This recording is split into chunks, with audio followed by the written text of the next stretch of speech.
how can I create that TikTok that's going to go viral? And how can I just hammer, my Twitter feed or my Facebook feed or whatever it is to just build this massive following and this massive email list through funnel building. And that's valuable to an extent. But what the best hype artists do, and I define hype as any set of activities that drives a large emotional reaction to get people to take an action, and it can be negative or positive, but it's amoral. There's no moral content. It's up to you to put the morals on it, right? But what the best hype artists do is they make it seem like all of their success is grassroots, not by lying, but just by sort of letting the numbers speak for themselves.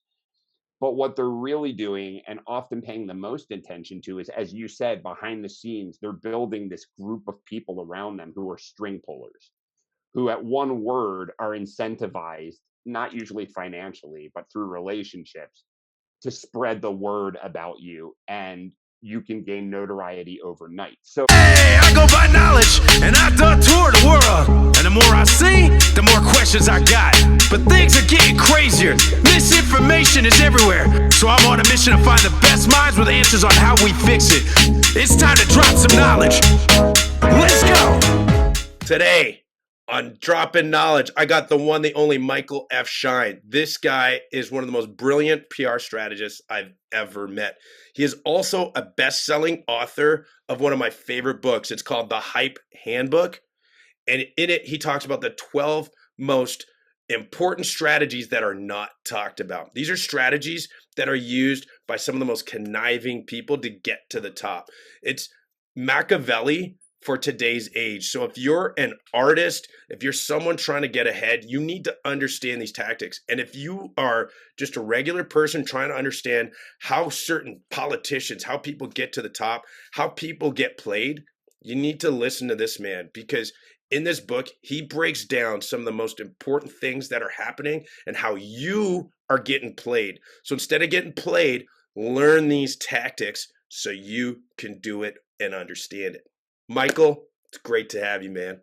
Hey, Will, we've known each other for a while now. You reached out to me right after you read the book, and I found out that you have almost as a wide-ranging, set of interests as me. So we've been kind of fast friends ever since. So it's great to be on here with you. Yeah. Yeah, super cool, man. We're both musicians. That's how we got started. I mean, one of the best lessons is early on in your book, you talk about how to get attention. Tell us about that story where Alice Cooper, I believe, was trying to get attention for a poorly sold show in England. Well, yeah, I mean, I am really interested in music. I'm 45 years old in a month, so I'm not starting any bands, in the near future, especially rock bands. But back in my early 20s, that was what I wanted to do. I wanted to play more or less punk rock. And so I was always very interested, not just in the musicality of rock music, but in the whole thing. I'm actually watching that documentary. It's not a documentary, it's a show right now called Pistol. It's about how the Sex Pistols came to be. And they had the concept for the band before they played instruments. It was all about, getting the world worked up, getting, a fire in everyone's belly, shaking everything up. So I was always interested in that. And so I used all those strategies in my band. And while we never became famous, it's hard to do, although you're getting there. We used to sell out clubs a lot. We got ourselves on TV and in the press and stuff. And I always borrowed from some of these rock managers, because the early rock managers were outsiders. They did not think of themselves as business people, but they ended up becoming very, very successful, both for the amount of attention they got for their acts and financially.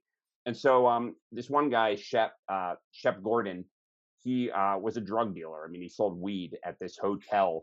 I didn't mention this in the book, but he sold weed in a hotel in the 60s where a lot of, rock stars hung out at the time.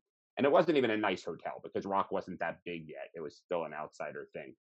But I think Jimi Hendrix told him, because he needed a front because the cops were getting on his tail. I said, "You're Jewish, right?" And he said, "Yeah." He goes, "Oh, you should be a rock manager. All the rock managers are Jewish." So there was this band, Alice Cooper. That was the name of the band at the time, not the guy. And he thought they stunk. He didn't think they were good. He's like, well, let's see what I can do with this band. I don't even like their music. Can I make some things happen for them? And by the time he was finished with them, he's still the guy, Alice Cooper's manager. They were the biggest band, in the country. And what he would do is he would emphasize the shock value. His whole concept was that if he could get every parent in America to hate Alice Cooper, kids would all love Alice Cooper. So what most people were doing is they were trying to get their bands on the cover of Rolling Stone. They were trying to tell everyone why you should listen to their band. Right. What Shep Gordon's strategy is let's get Alice Cooper on the cover of Newsweek that old people read about what a threat to society they are.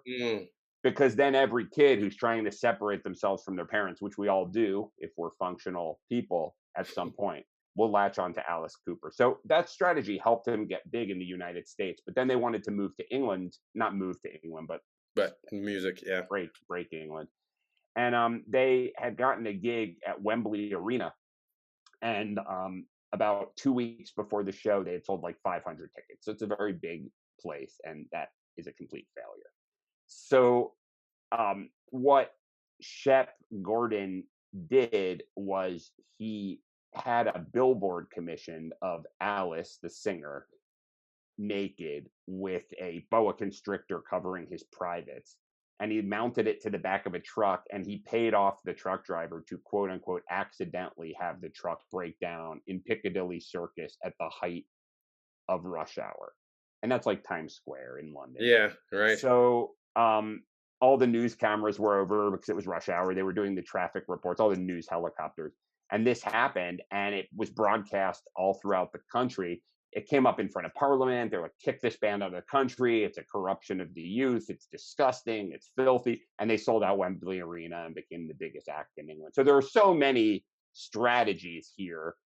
A lot of times what I call hype artists do is they don't know what they're doing. They just have a knack for this thing.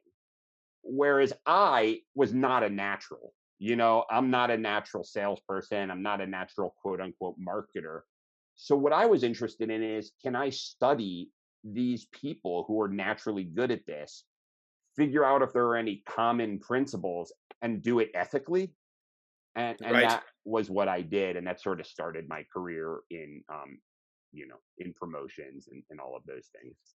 I think what really drew me, and as I got to know you, it was so interesting. I'd watch your tweets, and we share a disdain for the same people, like Gary Vee. But the only one we don't agree on is Tim Ferriss. I actually really like Tim Ferriss. I don't dislike Tim Ferriss. So I'm a little different than you. I don't disdain these people.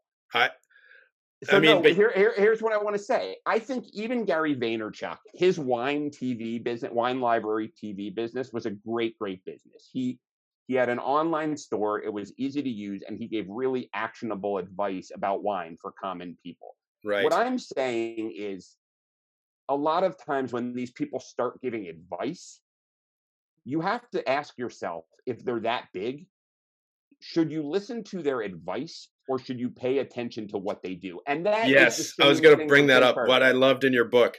If you read the 4-Hour Work Week, you can learn a few nuggets, but if you try to follow that step by step, you will not get rich. For sure. You just won't.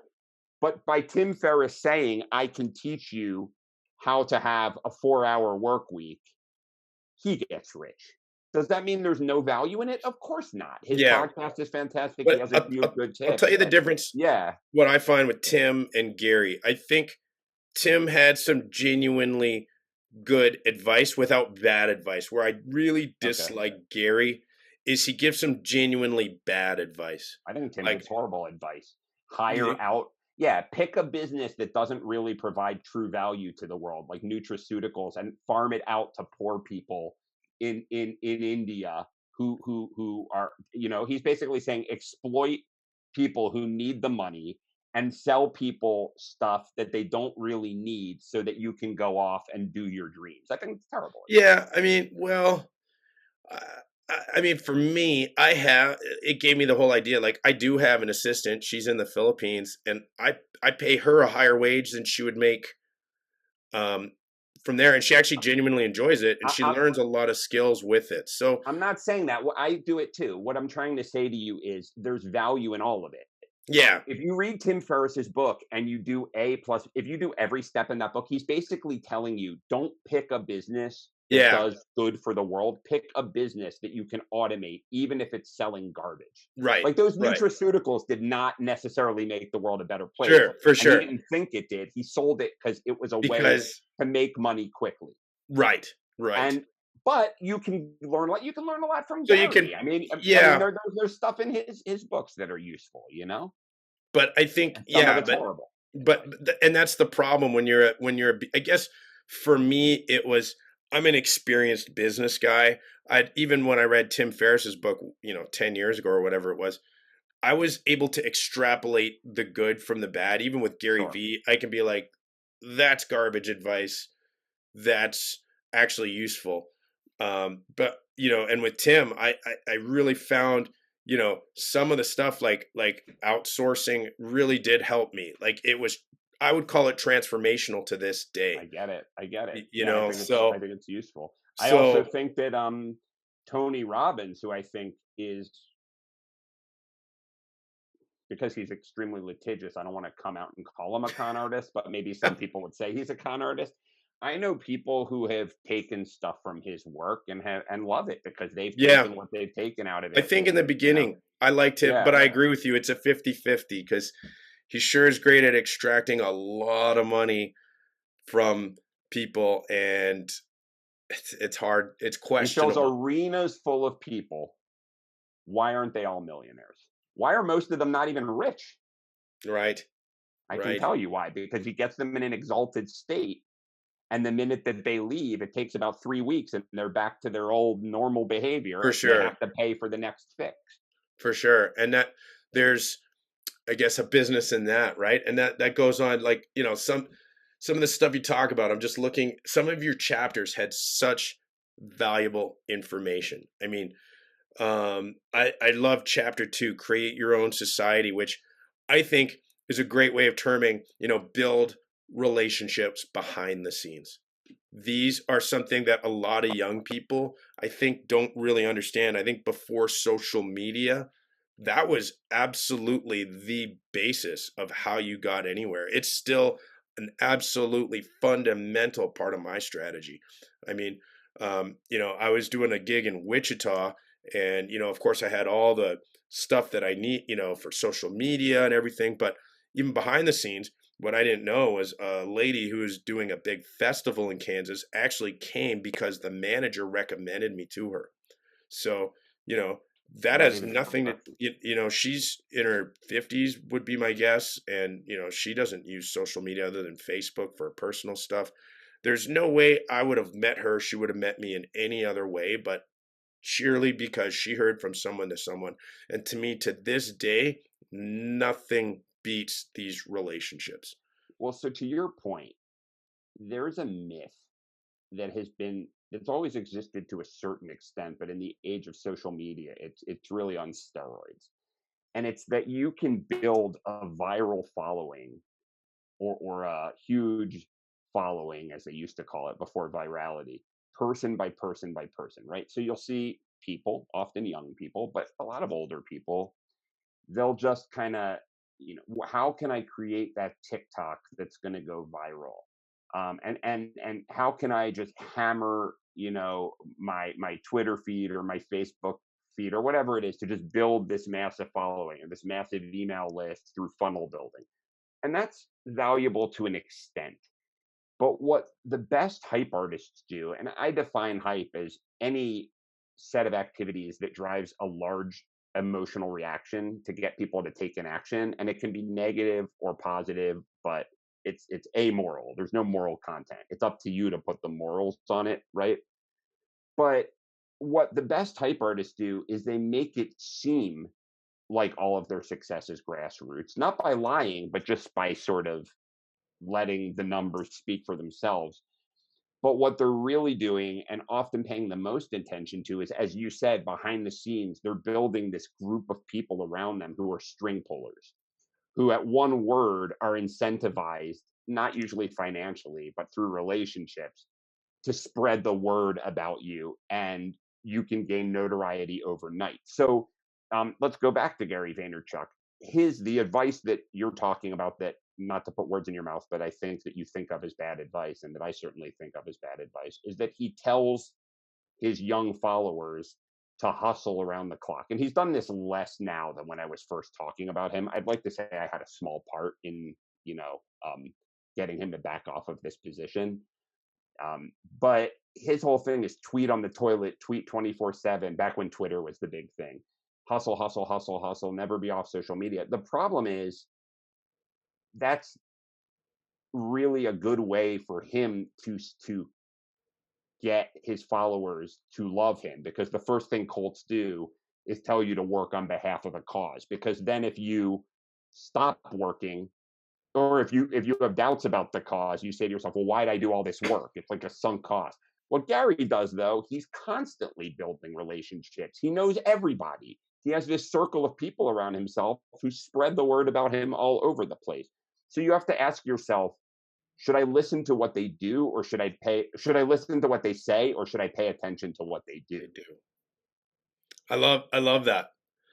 And I really think that takes, a greater analytical sense, and it takes that critical thinking.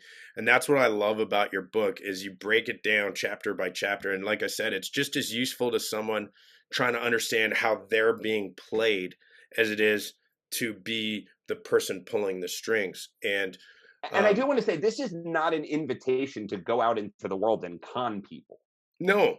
The point is that these are just mass psychology principles that for sure work. You have to have an ethical filter. I mean, mine is I agree completely. and make people's lives better. But you need to understand, to your point, how you're being played, but also you need to understand how human beings really make decisions in groups if you want to get anywhere with your message. Yeah, I mean, to me, your book is the modern day artist's Machiavellian, prince. I believe his book was called, right? Oh, that's high. That's high praise. Thank you. It really, let's talk about some more of your chapters that I really like. I like, become a trickster. Brilliant. Tell us, what does that mean? So this was one of the chapters in the book that can't be used at all stages in your journey. So a lot of the chapters, there are these 12 hype strategies. The ones like build a secret society, that should be used from the minute you become an artist or a business person till the day you die, right? That's something you have to nurture forever. What's really important about becoming the trickster idea is that when you're early in your career, or when you're in an outsider position, you don't have the luxury of doing things the traditional way. So I love that word. I love what you just said there. You don't have the luxury, and I think people need to understand. So sorry to interrupt, but I think there's a critical thing that I think people miss when they see, like, one of the most critical things that people like Gary Vee don't talk about is how much money was behind him. He had the luxury of a few factors coming in greatly to his favor. So yeah, right. I mean, I really don't look down on anybody. You can't help being born poor, and you can't help being born rich. And you're a fool to turn down help when it's given to you, as Robert Greene says. Only an idiot turns down an inheritance, out of some for sure. value. However, it is interesting. It is important to understand the reality. I mean, Gary Vaynerchuk, his origin story is that his dad had they immigrated. His dad had a liquor store. That's the origin. It wasn't a liquor store. It was a couple of $1 million a year in revenue alcohol distributorship. And when he was building his business, he had the luxury of working for his father and creating content without financial remuneration for about a year and a half before it started to pay off. Many of us don't have that ability. And that's the point that I wanted to make. So when you don't have the luxury of money, for instance, this is why these tactics are so important to understand. So to continue on what you're talking about, your trickster, why these tactics, when you employ them ethically, are so important. Yeah, I mean, I use the word trickster on purpose because there's a in mythologies, in different mythologies, in different cultures, there's usually this character called the trickster, and they're amoral. They're not sitting on a high moral throne like Zeus or whatever. They're sort of, they cut corners, they play jokes on people, they do all this stuff, but they're not bad. In fact, they're usually the same gods who create art, right? Like Hermes was a trickster, and Hermes is responsible for creating and for inventing music, right? So the idea here is that when done best, this thing I'm calling being a trickster adds color to the world. It doesn't fool people. It actually is artistic and colorful and fun. And you see it in hip hop a lot, because hip hop now, it's the biggest genre in the country, but it was born in the poorest neighborhood in the United States, right? So people would do crazy stuff. They would plug into lampposts. They would do all kinds of stuff for attention because they needed to. And what's important is you need to know when to shift. So someone I really do like is Ryan Holiday, right? And if you look at Ryan Holiday now, his public image, and something tells me he really is this way, personality wise, is very, very serious. You know what I mean? So he's into classical philosophy and stoicism. Stoicism, and He runs and works out every day. And I know people who have met him. He doesn't talk a lot. He never talks unless the word is, there's a purpose for the word, right? He doesn't joke around. He's not goofy. What's interesting, and he's totally known as that right now. What's interesting about him is that the way he started his career was, at a very young age, he became the first he worked for Tucker Max, and then he worked as the head of marketing for American Apparel. Yes. And he was all about this kind of trickster stuff. So he would, in the middle of the night, he got a billboard for Tucker Max's movie, and he spray painted himself. He spray painted the thing, pretending to be a feminist. And then he reported the graffiti billboard, right, to the press. So, and every other feminist started defacing billboards and raising a ruckus, right? He for American Apparel, which is a clothing company, he had Sasha Grey, who is a porn star, posing in nothing but socks on an ad. So these were very funny, very infuriating, very practical, jokey sort of approaches. But they were like the Alice Cooper. They were for a purpose. Triggering. But what I find interesting is the moment he became an establishment figure, the moment he became wealthy and well established, he shifted entirely. You will never see this guy manipulate the media anymore. In fact, he wrote a book that Trust was me, a I'm lying. confession. Right. It's a confession of how horrible he was as a trickster and how he's reforming himself. But what that allowed him to do was to shift into a new identity. So this is a strategy where be playful, trigger people, do all of that when you need to, when you don't have much to lose, but also know when to shift. Start out as Snoop Dogg in Nothing But a G Thing, and then become Snoop Dogg doing a cooking show with Martha Stewart. You got to know when to make that switch. Right. Brilliant.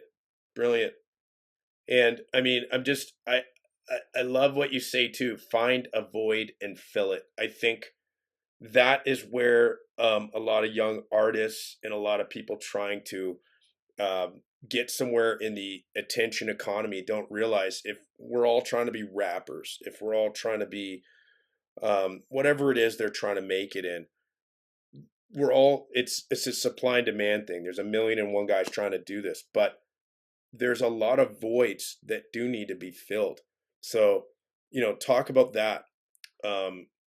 Well, I was going to use an example from the book that's not art related or music related, but this is kind of a music and art heavy audience, right? So I can talk about. You know what? I have a wide audience, so you use the example from the book. That's totally cool.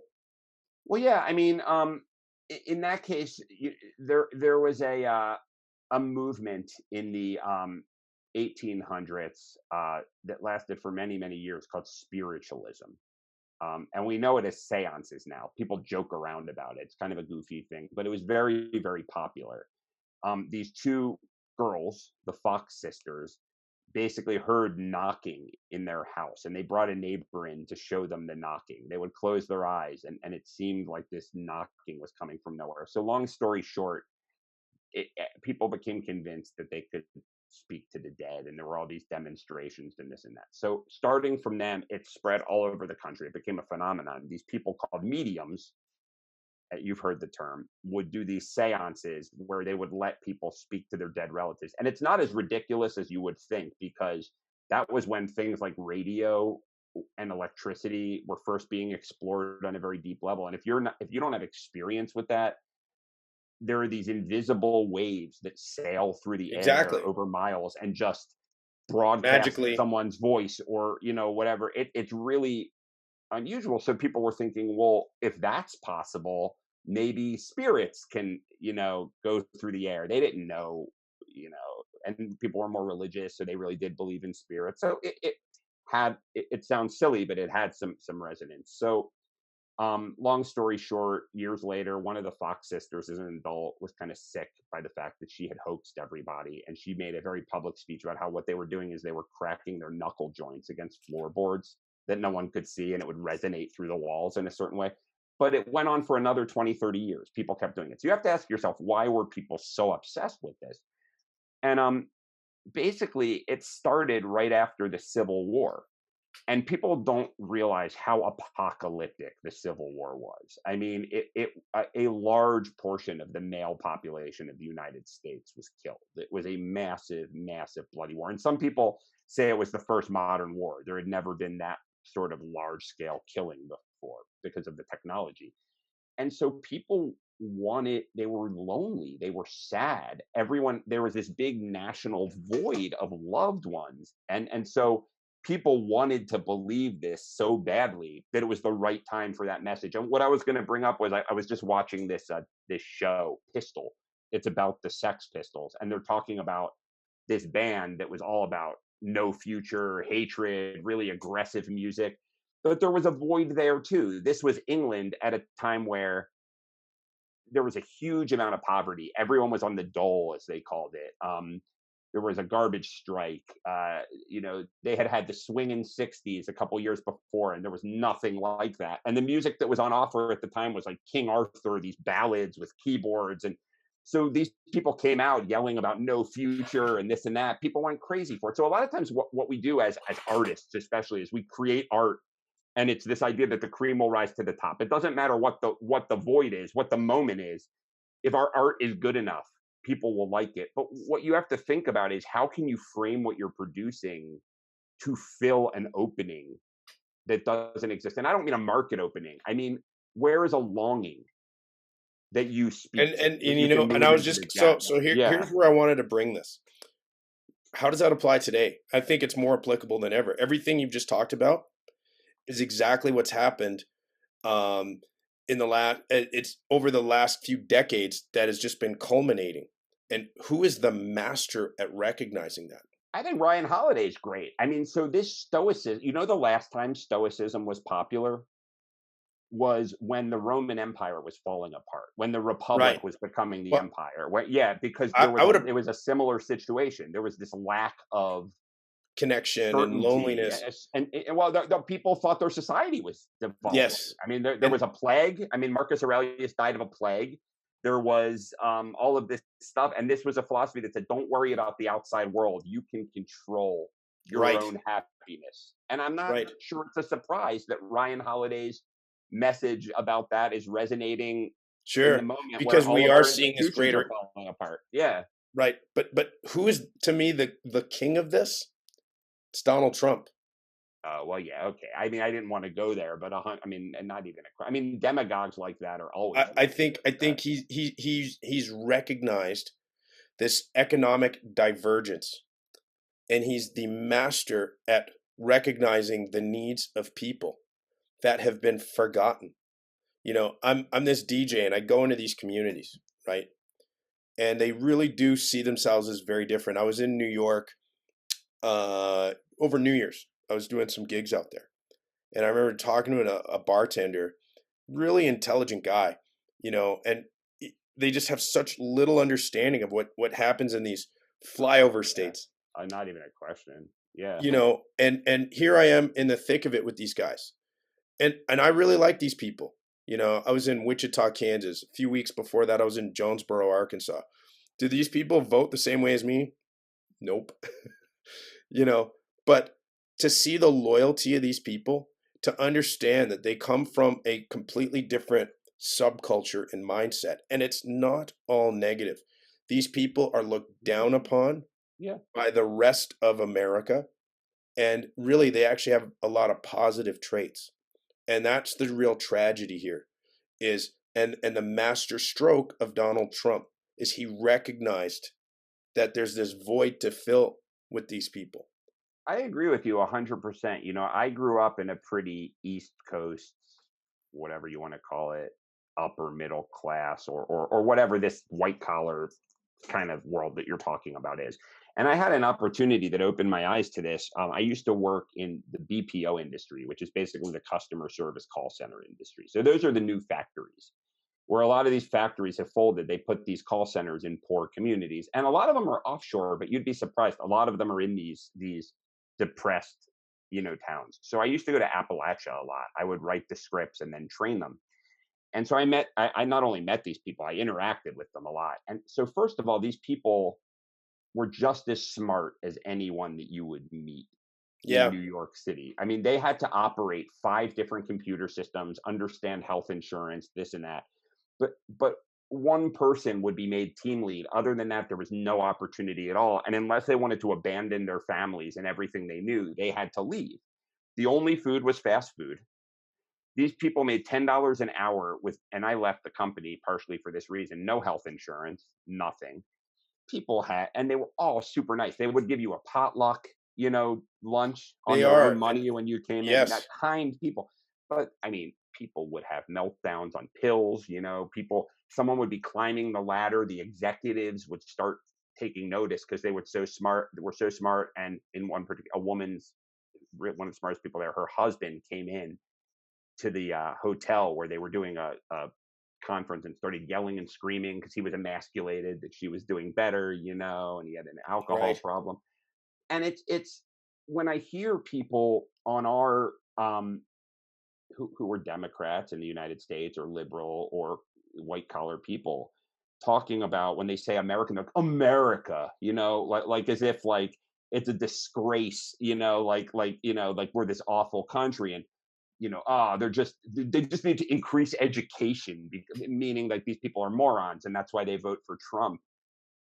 Why wouldn't someone wrapped in the flag come All, in? And people take pride. If you can't all, take all you pride have in to your do, career, if you can't take pride in your town anymore because it's falling apart, can you at least take pride in being American and being all of this and making America what it used to be and all of this? And the liberal side and the East Coast side is just not getting that. They're shooting themselves in the foot every day of the week. all you And have to and do, it's actually insulting. It's insulting. for sure, all Yeah. you have to do is cherry pick facts. Each side Yeah. has enough facts that support whatever they believe that they can just carry on that narrative. And that's the problem is that there's demagogues on both sides. Yeah. No, Now, one side is worse than the other. I One agree. side really is threatening the country. I agree. Right now. But right now. But Yes. the problem is when the other side says, and these guys are stupid, and they don't realize that they've been complicit. Wall Street, which is in New York, is very complicit in creating that divergence. Not even a Right? question. I mean, I look, you know, there's a chapter in the book about packaging and how the essence of Yes. propaganda is a well-designed package. And I watched this stuff going on, and I'll just be honest. I mean, I'm a Democrat. I So don't am I. like the modern Republican Party very much, you know. But I also have But very Republican traits. I mean, I'm not, I, I would call myself a centrist personally. I'm anti-utopian. I'm not a progressive either. You know, I'm a Yeah. Democrat and I'm a liberal. I'm not a progressive. But I guess my point in saying this is when I hear um, the way people in my tribe on my side talk, and they really believe this, it is not only self-defeating. How could you possibly belong to it? So if you're someone who once low crime in your community and you've seen crime drop for year after year after year after year, and you hear people saying defund the police. Now, I understand defund the police doesn't mean take all the money. Right, I from read the book, police, but the problem is it's the worst term ever. It's the worst term. And you know what? If you really didn't think that, you would use a different term. So Exactly. people hear that, and then crime does go up. What Absolutely. the hell else are they gonna, Well, it's skyrocketed. No, well, here's the real tragedy. I just want to finish this one point. I just want to say, what if you were to say instead, what if you, I call it milk before meat, meet people where they are, introduce concepts slowly. Hey, the police are about serving and protecting. They've often served and protected well. They're not serving and protecting as well as they could right now. We want to implement some policies to help them get back to serve and protect. How much better is that? And, you know, I recently, so like, I'll give you an example for me. Just last week, my landlord passed away. And I literally was the one that discovered him. It was, I'm sorry. It was horrible. Yeah, we were actually friends, you know, it was really tough. Awesome. Yeah. And, you know, it was the way I found him. Let's just say you don't want to find anyone. And, you know, got to the, you know, I called the police, and the police showed up, and the ambulance and you know, and the police officer, you know, he had to go in there. I could, like, this guy was my friend. I literally, I would struggle with that. I mean, yeah, it was hard, man. I mean, it still mortifies me, you know, like it was terrifying. And that police officer had to go in there, and he had to do an investigation. The coroner had to come in, and I was literally talking to the officer outside. It turns out he was a DJ. Turns out we had multiple mutual friends. Yeah. And I said, you know what the problem? And they brought, like, obviously I was very distraught. And he brought in a grief counselor for me, everything, right? And I said to him, I said, you know what the problem is, man? People need to see this. You just, like, that was rough, man. That was hell on me, and you do this every day. Listen, police do great things, but there are really fundamental problems. Absolutely. With policing, you know? And what I'm saying is you have to ask like you said, the milk before the meat. Exactly. Exactly what you said. We need to start with connections first. Right. And realize that we have way more in common. Or else these master demagogues that use the tactics that you talk about in your book manipulate. And they like, you know, people like Trump. That's what happens. Yeah. I mean, we've seen this convergence of social media, this divergence and polarization of people that, you know, essentially social media pours gasoline on, right? Yeah. So to bring this back to hype, because I think this. Yeah, I know. No, we're gonna have to edit some of this because I really it's we just have these awesome conversations. It sucks. But I think this is relevant. I want to bring it back to hype for a minute, because I think what's interesting about this, what you're talking about, shows you how much people are wired to form tribes, right? So there's no reason that a left-wing person should have to believe A, B, C, D, E, F, G. There's no reason a left-wing person to be considered a Democrat or progressive or liberal should have to believe in, I don't know, list all the standard, you know, expectations. Yeah, I mean, high taxes, pro-gun control, pro-choice, all of those things. I'm not saying I don't believe those things at all. I'm saying there's no reason there should be a slate of things you have to believe in. There's no reason a Republican or a right-wing person should have to believe pro-life, low taxes. But if you should dare to pick and choose between the positions you have, you say, I'm a Democrat, but I happen to believe in low taxes. That's not me. I'm just saying that's a thing. You're not a Democrat. You're a betrayer. Look at Bill Maher. You're a piece of dirt. Yeah, look at what they're not even just saying, oh, he believes what he believes. They're saying they're annihilating him right now. He may as well be a Republican. He's garbage. Why does anyone listen? No, he's a guy with. I love Bill Maher. Doesn't believe down. Yeah, and beyond whether you love him or not, like, why should? So that just shows you that complexity is the enemy of marketing. If you want to get people to tie into your ideas, And be nuance. complex. Yeah, be complex, nuance. Be complex later. Be nuanced in your thinking and very black and white in your communication. And you see this in religions because religions are very, very weird. So, like Scientology, if you get into the highest levels, it's very nuanced. You know, they're talking about spaceships and things on the lips of volcanoes and levels and billion. I know you talk about it in your But book. It's great. right. But if you walk through the front door, they're like, nah, negative opinion and negative thoughts are hurting you. We're going to audit you to get rid of your negative thoughts so you can, or to pinpoint them so we can systematically eliminate them. Very simple. So if there's any lesson to take out of this, whether you don't want people to be this tribal, they are, they always will be. It's how we're wired. So if you really want people to buy into your stuff or give your stuff a chance, when you're first meeting them, be extremely black and white in your communication. There's So, right and there's wrong. so I would say this to that. So there's a fantastic book that I read called Recapture the Rapture. Jamie Wheel. I would love to get him on a podcast. I absolutely love this book. And he breaks it down like this. He says, this tribalism is from, so the brain is complex and it evolved in different epochs, right? Where there's different evolutionary pressures. He said for the most part, it was about survival. And so tribes were about survival, right? But then as we evolved, it became about thriving. So we have these tens of thousands of years where we became tribal. But then we had, let's say, thousands of years where it became about community and cooperation, right? So we have this complex interplay of all these urges. Yeah, and what I would say to you is society really matters and what we culturalize really matters. And we exist in a time where tribalizing is really being amplified. And it's been decades in the process. Mm-hmm. And so we need to break out of that. So, and coming back to one other thing you said, and I think this might be a good way to finish our conversation, which I know we could talk for another hour, which is the problem. You know, I would bring, if I do have an ideology, it's community.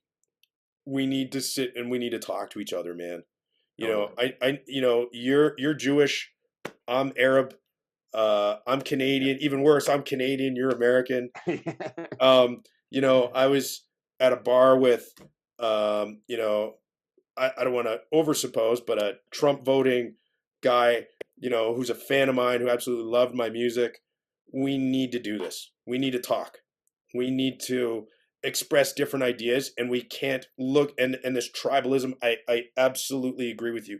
So what we have to do is see each other as one big tribe. And that comes back to something else you said earlier, which is as Democrats, as Republicans, as Black, as white, as Muslim, as Jewish. This is what I really believe in, and this is going to sound so corny, but I do believe in the American dream as far deeper, and I do believe in the Pledge of Allegiance, because it really is the best concept as that I've seen in humanity, and I've examined a lot. And you can, and the beauty of America is you can be Muslim, you can be Jewish, you can be Black, you can be Muslim, Black, and Jewish at the same time. It's actually, and still call yourself an American. I lived in Brooklyn, and you know how in Europe there's this big problem right now where people from North Africa and things like that aren't really assimilating, and it's some people are saying it's that, you know, white French people are racist, other people are saying they should assimilate more, whatever. But something I noticed, and this country does have its problems, but something I noticed is you would see a lot of second generation immigrants from primarily Muslim countries, and they spoke like hip hop kids. They had American accents, and they didn't have the accents of their parents. They were more like, quite frankly, the Black kids in the neighborhood. You know what I mean? Yeah. And that just shows you that the dominant concept in this country is wherever your parents come from, you ultimately end up an American. You know what I mean? They were city. Totally. Look at me, man. They were New Yorkers. You know, I'm freaking DJing in Europe, talking like I'm from New York. I'm like, in my hands, you know what I mean? Like, and in Europe, that for all the benefit, for all the great things about Europe, it's not a melting pot culture. You know, and I think, but I think on a world level, eventually we have to get there. We do. I mean, I do believe this American concept of melting pot. We are in a globalized world. We need to see the values of Chinese people, of ancient Chinese culture, of ancient Indian culture, of modern Tibetan culture. I'm just cherry picking What you right got now. to do is form new tribes, because human beings, what you're saying is a little utopian, because human beings It are is, never, no, but what I'm saying is just saying we need to won't do it. What you have to sure. do is what you did with the Trump voter. It's we're both drum and bass fans. So that's a new tribe. You know And what I we mean? have to That we have to transcends the invent. rest of it. Yes, Yeah, we have to create this unified tribe. We have to right. recognize the wiring in our brains that have been amplified in all the wrong ways in the last few decades, that have created this perfect storm of divergence, and we have these greater inequalities happening, but we also have this greater awareness of each other. So we have to harness those things, and we have to recognize that. I hope I'm not being ideological. I mean, I hope that I'm just going by human nature and saying we can do this with not a lot of effort. It does require critical thinking. It does require better leadership, and it does require recognize using these hype handbook strategies. And I Well, think that's thanks, a man. critical part of it. Listen, we always do this. I don't know how it is for a podcast, but it certainly makes for great conversation. We went I in a know really I'm gonna long have to. I don't know direction. if I should edit this or just put it out and just be Or like, no, "Hey, maybe listen to it again and see if we made any sense at all. You know. I think we had a good conversation, and I wish we talked a little more about the book, because you do have such great chapters. But hey, I gotta tell people, whatever we missed, you gotta read in the book, because it really does get into some fantastic details on this stuff. Oh, that's what's funny. The book, in many ways, even though I really did try to create a book that you could use on the ground, and I think a lot of people have, it really, in many ways, was an excuse to put some structure on the fevered ramblings of my brain. You know, so a lot of those ideas are That's in the there beauty of too. writing. Yeah, It really does incentivize critical thinking skills and structure, yeah, and that to me is a true genius artist, and what makes music and so beautiful. Why I love music so much is its structured yeah. creativity. That's true. It's Well, it's it's math, and but it's also fluidity. It's off the top of my head, but it's within a structure. and And I writing is think the same. You know, yeah. absolutely, absolutely. So, Well, thanks, Will. This was a pleasure. man, I'm really glad you had me yeah, on. me too. Me too.